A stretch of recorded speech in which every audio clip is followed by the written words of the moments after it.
오늘 우리에게 주신 하나님의 말씀은 마태복음 11장 28절에서 30절 말씀입니다. 수고하고 무거운 짐진 자들아 다 내게로 오라. 내가 너희를 쉬게 하리라. 나는 마음이 온유하고 겸손하니 나의 멍에를 메고 내게 배우라. 그리하면 너희 마음이 쉼을 얻으리니 이는 내 멍에는 쉽고 내 짐은 가벼움이라 하시니라. 요즘 우리 청년들을 바라보면 이 열매의 중요성에 대해서 다시 한번 생각해 보게 됩니다. 이전에는 결과보다도 이 결과를 만들기 위한 과정에 더욱더 중점을 두었습니다. 열심히 노력하다 보면 반드시 좋은 결과가 뒤따른다 라고 했는데, 사실 오늘을 살아가는 우리 청년들에게는 과정만큼이나 중요한 것이 열매 맺음이라는 사실을 새삼 되돌아보게 됩니다. 여러분들에게 열매는 노력에 대한 결과이고, 그 열매가 있었을 때 이 앞에 수많은 과정들이 빛을 발하게 된다는 점에서 벗어날 수 없는 것 같습니다. 여러분, 노력은 배반할까요? 배반하지 않을까요? 분명한 것은 노력이라는 그 자체는 절대 우리를 배반하지 않습니다. 우리가 노력하면 노력할수록 그만큼의 성과가 쌓이게 되고, 노력하면 노력할수록 그만큼의 우리의 능력이 늘어나게 될 수밖에 없습니다. 그런데 중요한 것은 어떤 결과 없이 단순히 노력만 끊임없이 오랜 동안 이렇게 지속되다 보면 그 노력하는 과정 속에서 지침이 있고 힘 빠짐이 있고 그냥 그렇게 주저앉아 버리는 경우가 참 많이 있다는 사실입니다. 어떤 결과가 있어서 이 노력의 대가를 내가 성취했을 때 이 노력이 유익했구나 라고 느껴질 수 있는데, 그런 결과 없이 계속 노력만 반복했다 보면은 그냥 그 노력하는 과정 속에서 우리가 힘 빠짐을 겪게 된다는 말입니다. 여러분, 우리는 이 야복강에서 야곱의 노력을 한번 살펴볼 필요가 있습니다. 야곱은 천사로부터 무엇인가 얻기 위해서 끊임없이 노력했습니다. 자기가 붙잡은 손을 놓지 않고 꽉 붙잡은 채 제발 나에게 이것을 좀 주시옵소서, 이것을 달라고 계속 노력했습니다. 천사는 쉽게 내어줄 리가 없죠. 결국 이들의 씨름은 격해졌고, 야곱은 자신의 환도뼈가 부러지는 부상을 입었음에도 불구하고 끝까지 자기가 잡은 그 손을 놓지 않았습니다. 여러분, 야곱이 이처럼 엄청난 노력을 기울였는데 이 씨름의 결과는 어떠했을까요? 애석하게도 이 씨름의 결과는 야곱의 승이 아니라 천사의 승이었습니다. 결국 야곱은 패배자가 될 수밖에 없었습니다. 자신이 무엇인가 얻기 위해서 씨름했지만 이 씨름 자체에서 야곱은 천사를 무너뜨리지 못했습니다. 그가 이르되 날이 세려하니 나로 가게 하라.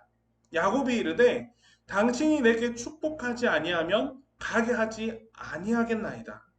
결국 이 싸움이었던 거죠.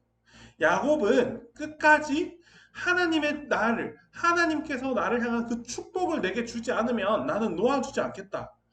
이것을 얻기 위해서 밤새도록 야곱은 천사와 씨름했던 것입니다. 그러나 이 씨름 그 자체의 결과로서는 야곱은 패배했습니다. 노력했지만 그 노력의 결실을 이루지 못했던 것이죠.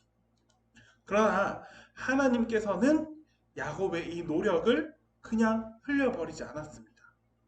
하나님께서는 패배했지만 패배했던 그런 야곱에게 축복이라는 선물을 허락해 주셨습니다. 패배자, 야곱에 머물렀던 이 야곱을 하나님은 축복한다. 하나님과 씨름했던 자다라는 사람으로 이스라엘이라는 새로운 이름을 선물해 주었습니다. 그리고는 이 야곱에게 하나님의 축복까지도 더해 주셨습니다. 여러분, 우리는 결국 우리의 노력은 내가 무엇인가를 얻기 위해서 노력한다기보다는 하나님께 먼저 구해보는 것이 우선이 되어야 될 것입니다. 내가 먼저 하나님께 안기고 내가 먼저 하나님께 간구하고 내가 나를 위해서 노력하는 것이 아니라 나의 것을 잘 아시는 하나님께 먼저 구하는 것이 꼭 필요한 과정이라는 것이죠. 우선순위에 하나님을 두시길 바랍니다. 나의 능력, 나의 재력, 나의 명예, 나의 부 다 좋아요. 하지만 이 내 것을 갖기 위해서 내가 어떻게 해야 될지 고민하는 그 과정 속에서 반드시 하나님이라는 이름이 첫 번째가 될 수 있기를 바랍니다. 그러면 그 노력이 때로는 더 쉬워질 수 있습니다. 왜? 하나님께서 우리에게 앞길을 인도해 주시고 우리를 함께 해 주실 것이기 때문입니다. 프로이드라는 심리학자를 여러분들 한 번씩은 다 접해 보았을 것입니다. 우리가 교육학을 하게 되면 끊임없이 외우고 공부하게 되는 것이 바로 이 프로이드의 심리성적 발달 단계. 이 내용을 여러분들에게 다 이야기하고 싶지는 않습니다. 하지만 이 프로이드가 이 발달 단계를 이야기하는데 가장 큰 이유는 무엇이었느냐? 사람이 아기로부터 태어났을 때 그 아기에서 성장하는 그 과정 속에서 구강기, 항문기, 남근기, 잠복기, 생식기라는 인간의 단계를 거쳐 가야 된다는 것이죠. 이때 만약에 그 단계에서 적절한 만족과 욕구 충족을 채워주지 못하게 된다면 그 다음 단계로 넘어갔을 때 반드시 이전 단계에 대한 결핍으로 인해 문제가 생겨난다라는 것을 중점에 두고 있습니다.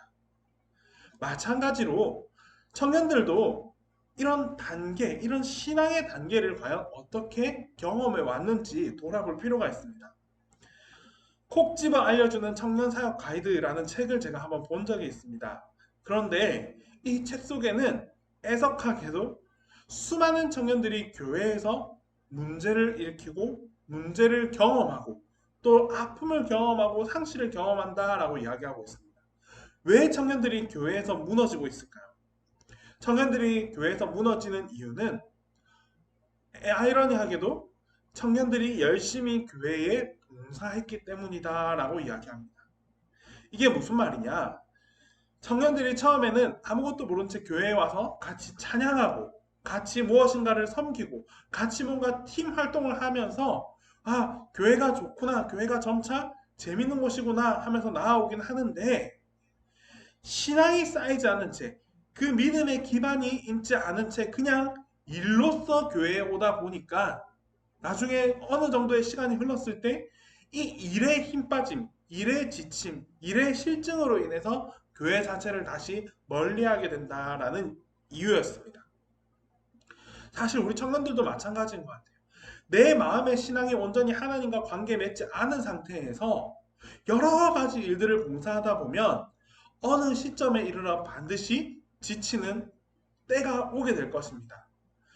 처음에는 마냥 기분이 좋고 마냥 내가 하고 싶고 내가 원했던 일이기에 많은 일들을 봉사하면서 나아갔지만 이 봉사하는 과정 속에서 하나님과의 신앙의 끈이 더욱더 당겨지지 않는다면 결국 우리는 이 봉사가 어느 순간부터 일이 되고 그 일이 점점 쌓이면서 지침이 되고 결국 그렇게 하다가 하나님과의 관계마저 놓아버리는 청년들이 참으로 많이 있다는 말입니다.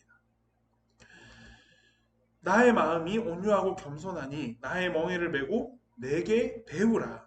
그리하면 너희 마음이 쉼을 얻으리니. 오늘 본문 말씀입니다.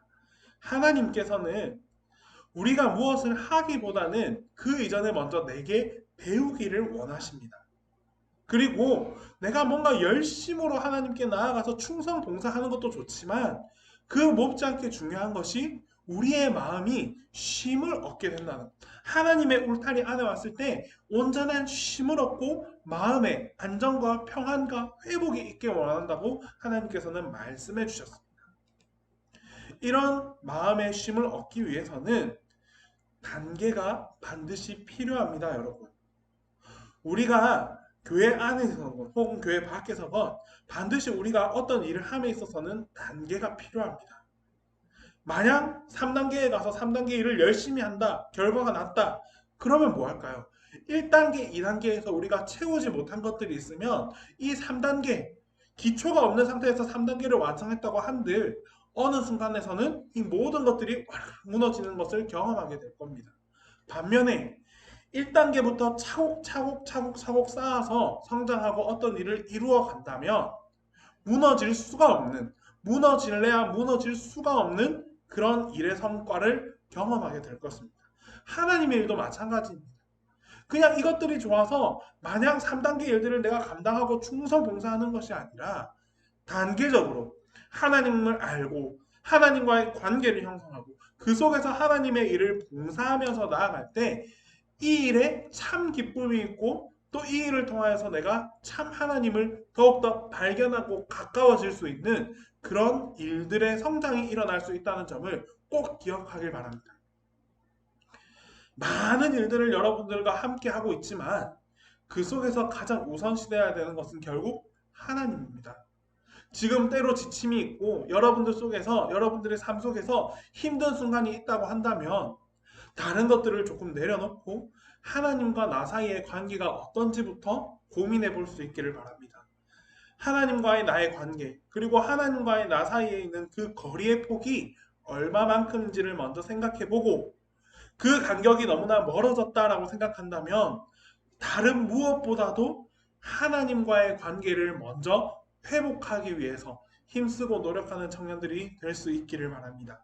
그 노력이 선행되어야 하나님과의 관계를 회복하는 일이 선행되어야만 이후에 있는 내 주변에 있는 수많은 일들이 하나님을 통해서 이루어질 수 있다는 사실을 꼭 기억하시길 바랍니다. 하나님과의 관계가 우선입니다. 여러분 안에서 이런 하나님을 통한 평안이 있고 안정이 있고 회복이 있고 사랑이 있고 사귐이 있기를 원합니다. 하나님과의 관계 속에서 참된 힐링을 먼저 경험한다면 여러분들이 수많은 일들을 한다 할지라도 하나님께서 그 일들을 다 감당할 수 있는 능력도 주시고 또 지치지 않게 힘도 더해 주시고 또 하나님의 사랑으로 위로해 주시면서 꼭 여러분들을 끝까지 하나님의 울타리 안에서 성장시켜 주시는 분, 그분 하나님을 기억하면서 살아갈 수 있기를 간절히 바랍니다. 기도하겠습니다. 사랑 많으신 하나님 아버지, 우리 청년들의 마음에서 하나님이 떠나지 않게 하여 주시옵소서. 수많은 일들 속에서 때로는 지치고 때로는 힘들어할 수 있습니다. 하지만 그럴 때마다 하나님, 내 마음속에서 가장 우선되어야 될 것이 하나님이라는 사실을 꼭 기억하게 하시고 이 하나님과의 관계가 회복될 때 내 주변에 있는 수많은 것들이 회복되어질 수 있다는 사실도 꼭 기억하면서 살아가게 하여 주시옵소서.